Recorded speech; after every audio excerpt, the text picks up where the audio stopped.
Hello student, welcome back to our channel MAAHS study. অষ্টম শ্রেণীতে তোমরা যারা পড়ছো তোমাদের জন্য ভিডিও ভীষণ গুরুত্বপূর্ণ।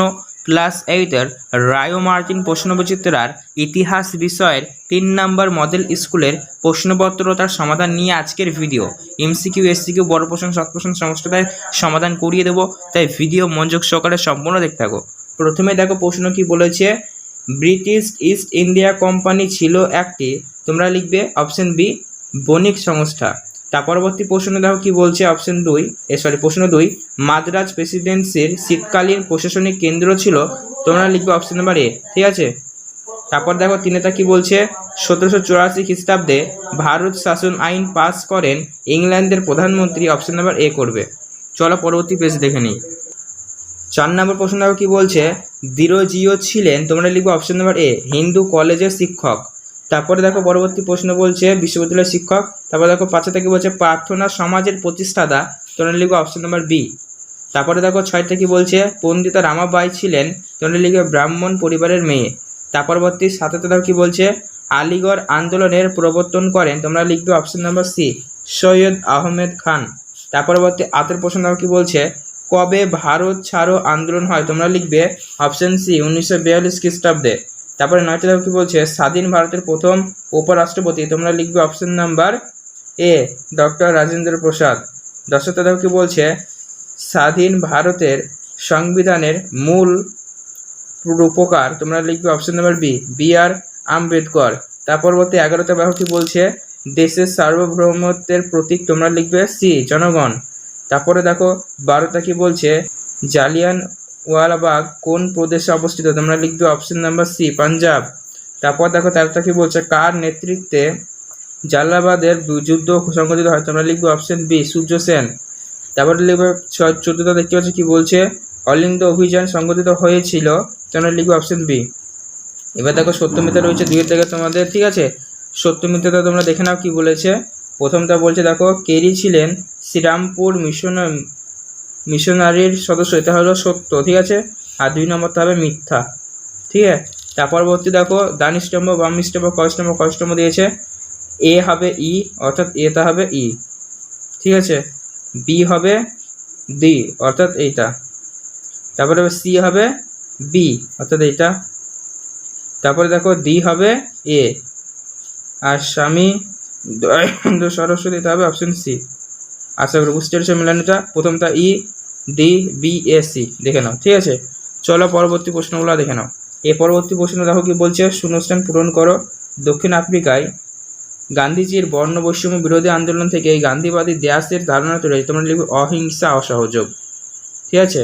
তার পরবর্তী প্রশ্ন দেখো কি বলছে, চিত্তরঞ্জন দাসের মৃত্যু কত খ্রিস্টাব্দে হয়েছিল, তোমরা লিখবে 1925 খ্রিস্টাব্দে। তারপর দেখো কি বলছে, আজাদ হিন্দ বাহিনীর দায়িত্ব কে নিয়েছিলেন, তোমরা লিখবে সুভাষচন্দ্র বসু। সাথে দেখো কি বলছে, ভারত শাসন আইন অনুযায়ী কবে প্রাদেশিক নির্বাচিত হয়, তোমরা লিখবে 1937 সাল। এবার আত্মটা কি বলছে, রাষ্ট্রের কোনো ধর্ম বা না থাকলে তাকে কি বলা হয়, তোমরা লিখবে ধর্মনিরপেক্ষ রাষ্ট্র বলা হয়। তারপর দেখো 9টা কি বলছে, যারা ব্রিটিশদের কাছে নিবেদন করতো তাদের কি বলে, তোমরা লিখবে নরমপন্থী বলে। তারপর দেখো 10টা কি বলছে, বঙ্গভঙ্গ পরিকল্পনা কে করে, তোমরা লিখবে লর্ড কার্জন। আশা করি বুঝতে পেরেছো। চলো এবার পরবর্তী প্রশ্নগুলো আমরা দেখে নেব। পরবর্তী প্রশ্ন দেখো, প্রথমেরটা কি বলছে, ভারতীয় উপমহাদেশের ব্রিটিশ ইস্ট ইন্ডিয়া কোম্পানির তিনটে প্রেসিডেন্ট কি কি, তোমরা এটা লিখবে, ঠিক আছে। 3টে প্রেসিডেন্টের নাম বলেছে, আর 2 নম্বর যেহেতু রয়েছে বেশি বড় লেখার দরকার নাই, তোমরা এই 3টে নাম লিখে দেবে, ঠিক আছে। Madras president, Bombay president, Bangla president. আর চাইলে এগুলো এই প্রত্যেকটা সম্বন্ধে একটু করে 2-1 লাইন লিখতেই পারো তোমরা, ঠিক আছে। চলো পরবর্তী প্রশ্ন দেখে নাও। পরবর্তী প্রশ্ন দেখো 2টা, ঔপনিবেশিক আমলে সুপ্রিম কোর্টের গঠন ও কাজ কি ছিল, তো সুপ্রিম কোর্টের গঠন ও কাজটা তোমরা দেখে নাও, তোমরা দেখতেই পাচ্ছ, ঠিক আছে। গঠন এখানে রয়েছে আর কাজটা এখানে রয়েছে, এখান থেকে এই অবধি লিখবে, তাহলে প্রশ্ন আনসার দিতে তোমাদের কমপ্লিট হয়ে যাবে। আশা করি সব জায়গায় তোমরা দেখতে পাচ্ছ। চলো পরবর্তী প্রশ্ন দেখে নাও। পরবর্তী প্রশ্ন দেখো কি বলছে, 2-3 দিকে, পাশ্চাত্য শিক্ষা বিস্তারের ফলাফল লেখো। তো পাশ্চাত্য শিক্ষা বিস্তারের ফলাফল তোমরা দেখে নাও, এখানে দেখতে পাচ্ছ 3 দিকে, 19বিংশ শতাব্দে ভারতের পাশ্চাত্য শিক্ষা বিস্তারের ফলাফল কি ছিল, গুরুত্বপূর্ণ ফলাফল দেখো এখান থেকে এই অবধি করা আছে, ঠিক আছে। তোমরা দেখে নাও, তোমরা করবে এইখান থেকে এই অবধি, তাহলে প্রশ্ন আনসার কিন্তু আমাদের কমপ্লিট হয়ে যাবে। এখান থেকে শুরু করে এই অবধি। ঠিক আছে, চলো পরবর্তী প্রশ্ন দেখে নাও। এখান থেকে এই অবধি করবে। চলো পরবর্তী প্রশ্ন দেখে নাও। পরবর্তী প্রশ্ন দেখো কি বলছে, চারেরটা, ঔপনিবেশিক সমাজে কাদের মধ্যবিত্ত ভদ্রলোক বলা হতো? তো কাদের মধ্যবিত্ত ভদ্রলোক বলা হতো দেখে নাও। মধ্যবিত্ত ভদ্রলোক। ঠিক আছে, এখান থেকে এই অবধি করবে, তাহলে প্রশ্ন আনসার কিন্তু আমাদের কমপ্লিট হয়ে যাবে। মধ্যবিত্ত ভদ্রলোক কাদের বলা হতো, আশা করি বুঝতে পারছো। তো চলো পরবর্তী প্রশ্ন দেখে নাও। পরবর্তী প্রশ্ন দেখো কি বলছে, 5 দাগের, রামমোহন রায় কোন কোন প্রথার বিরোধিতা করেছিল? তো 5 দাগের প্রশ্ন আনসার দেখে নাও, রামমোহন রায় কোন কোন প্রথার বিরোধিতা করেছিল।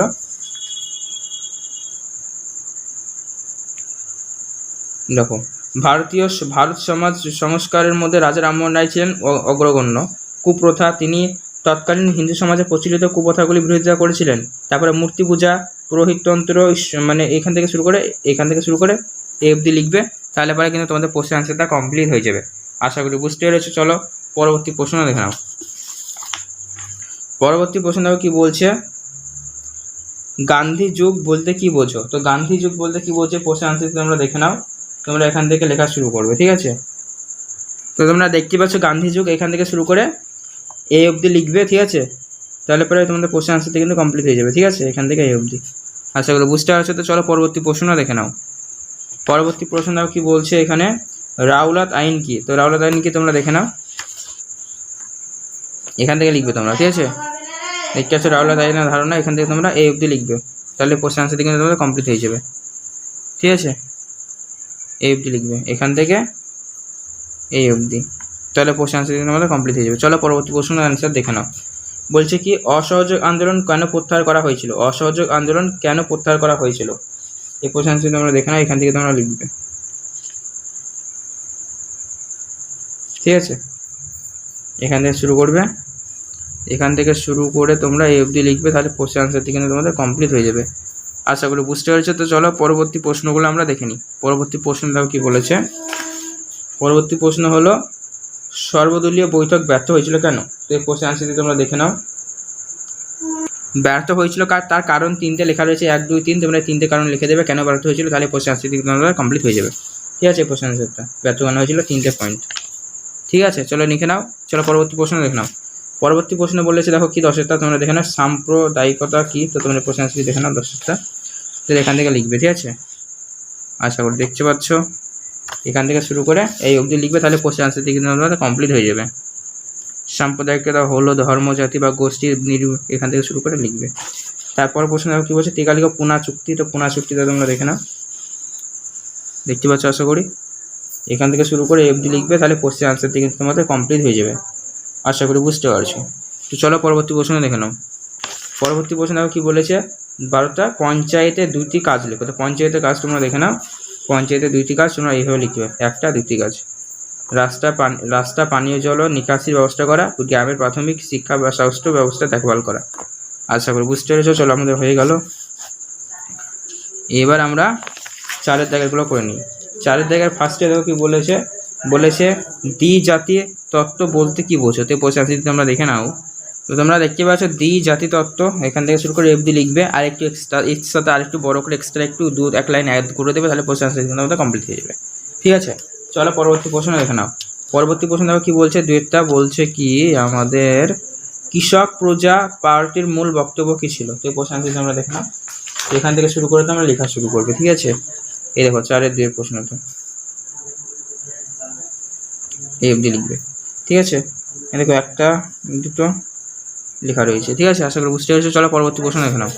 পরবর্তী প্রশ্ন দেখো কি বলেছে, 3-টা ওয়াভেল পরিকল্পনার বিষয়বস্তু কী ছিল? তো দেখে নাও, এটা ওয়াভেল পরিকল্পনা, এখান থেকে শুরু করে এই অবধি লিখবে, তাহলে প্রশ্ন আনসারটি কিন্তু আমাদের কমপ্লিট হয়ে যাবে। আশা করি বুঝতে পেরেছো। পরবর্তী প্রশ্ন দেখে নাও। পরবর্তী প্রশ্ন দেখো কি বলছে, মাউন্ট ব্যাটেন পরিকল্পনা সম্পর্কে জানান। প্রশ্ন আনসারটি দেখে নাও, এখান থেকে লিখবে, এখান থেকে শুরু করে এই অবধি লিখবে, তাহলে প্রশ্ন আনসারটি কিন্তু আমরা কমপ্লিট হয়ে যাবে। একদম শতের মধ্যে লিখেছি কিন্তু, ঠিক আছে, কোনো রকমের বড় অত কিছু আমরা করিনি। তারপরে দেখো 5টা কি বলছে, সংবিধান কাকে বলে? তো সংবিধান কাকে বলে তোমরা দেখে নাও। এই দেখো সংবিধান কাকে বলে দেখে নাও, এখান থেকে লিখেছি সংবিধান। এটা দেবে সংবিধানের মূল কাজগুলি দেখো এখানে লেখা রয়েছে, ঠিক আছে। এই দেখো এখানে সব কাজগুলি লেখা রয়েছে, এই অবধি লিখবে, তাহলে কোশ্চেন আনসার দিকে দেখো কমপ্লিট হয়ে যাবে। চলো পরবর্তী প্রশ্ন দেখে নাও। পরবর্তী প্রশ্ন দেখো কি বলেছে, প্রধানমন্ত্রী পদের গুরুত্ব। তো প্রধানমন্ত্রী পদের গুরুত্ব তোমরা দেখে নাও। এই দেখো দেখতে পাচ্ছ তোমরা প্রধানমন্ত্রী পদের গুরুত্ব, এখান থেকে শুরু করে এই অবধি লিখবে, তাহলে কোশ্চেন আনসার দিকে তোমরা কমপ্লিট হয়ে যাবে। আশা করি বুঝতে পারছো। তো চলো পরবর্তী প্রশ্ন দেখে নাও। পরবর্তী প্রশ্ন দেখো কি বলছে, সাতেরটা স্বরাজ্য দল কেন গঠন করা হয়। তো স্বরাজ্য দল কেন গঠন করা হয় তোমরা দেখে নাও।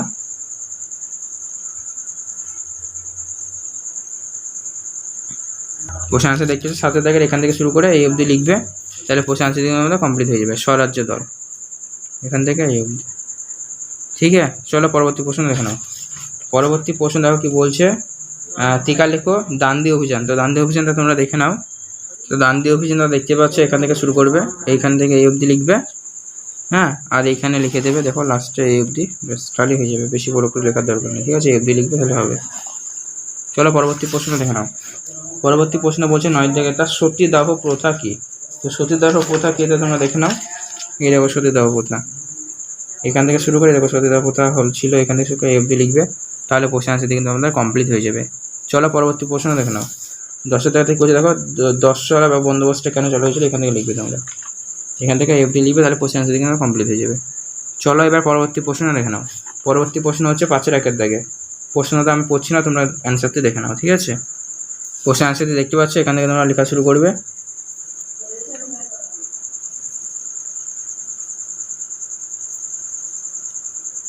এই অবধি লিখবে, তাহলে কোশ্চেন আনসার দিকে তোমরা কমপ্লিট হয়ে যাবে। আশা করি বুঝতে পারছো। চলো পরবর্তী প্রশ্ন দেখে নাও। পরবর্তী প্রশ্ন দেখো, নারী শিক্ষা প্রসারে ঈশ্বরচন্দ্র বিদ্যাসাগরের মানে ভূমিকা আলোচনা করতে হচ্ছে, এই কোশ্চেন আনসার তোমরা দেখে নাও। আশা করি দেখতে পাচ্ছি ঈশ্বরচন্দ্র বিদ্যাসাগর, তো এখান থেকে লিখবে তোমরা, ঠিক আছে। এখান থেকে শুরু করবে,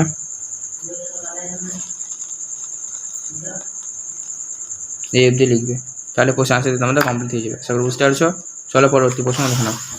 পরবর্তী প্রশ্ন কি রয়েছে, 3-এরটা স্বরাজ্য দলের কর্মসূচির গুরুত্ব। তো এটা দেখে নাও তোমরা, দেখতে পাচ্ছ এখানে স্বরাজ্য দলের গুরুত্ব কর্মসূচি, এখান থেকে শুরু করবে, ঠিক আছে।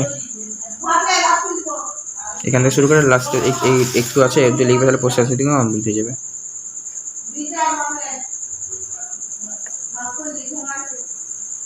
এই অবধি লিখবে। চলো পরবর্তী প্রশ্ন দেখে নাও। পরবর্তী প্রশ্ন দেখো কি বলছে, ভারতীয় সংবিধানের বৈশিষ্ট্যগুলো আলোচনা করো। তো এতে দেখে নাও।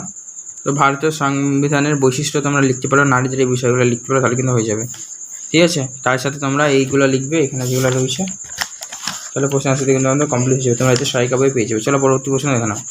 পরবর্তী প্রশ্ন দেখো, এর সাথে রয়েছে পাশেরটা, বলছে কি দেখো, বিপ্লবী সন্ত্রাসবাদী কার্যকলাপ পটভূমি, এটা দেখে নাও তোমরা, ঠিক আছে। এই কোশ্চেন আনসারটা তোমরা লিখবে, এখান থেকে শুরু করবে, ঠিক আছে। এখান থেকে শুরু করে এই অবধি লিখবে, তাহলে কোশ্চেন আনসার কিন্তু আমাদের কমপ্লিট হয়ে যাবে। আচ্ছা ওটা বুঝতে পারছো। চলো পরবর্তী প্রশ্ন দেখো না। পরবর্তী প্রশ্ন দেখো কি বলছে, প্রশ্নটা পড়ে না আমি তোমাদের দেখিয়ে দিচ্ছি, ঠিক আছে। এই কোশ্চেন আনসারটা তোমরা এটা লিখতেই পারো, এখান থেকে শুরু করবে, তারপরে এফডি লিখবে, তাহলে কোশ্চেন আনসার কিন্তু আমাদের কমপ্লিট হয়ে যাবে, ঠিক আছে। আশা করি আজকের ভিডিও তোমাদের উপকার এসেছে। তো ভিডিও ভালো লাগলে লাইক করবে এবং এরকমই গুরুত্বপূর্ণ ভিডিওগুলি পাওয়ার জন্য আমাদের চ্যানেলটিকে সাবস্ক্রাইব করবে, পাশে থাকা নোটিফিকেশন দিয়ে কল করবে। ধন্যবাদ ভিডিও সম্পূর্ণ দেখার জন্য।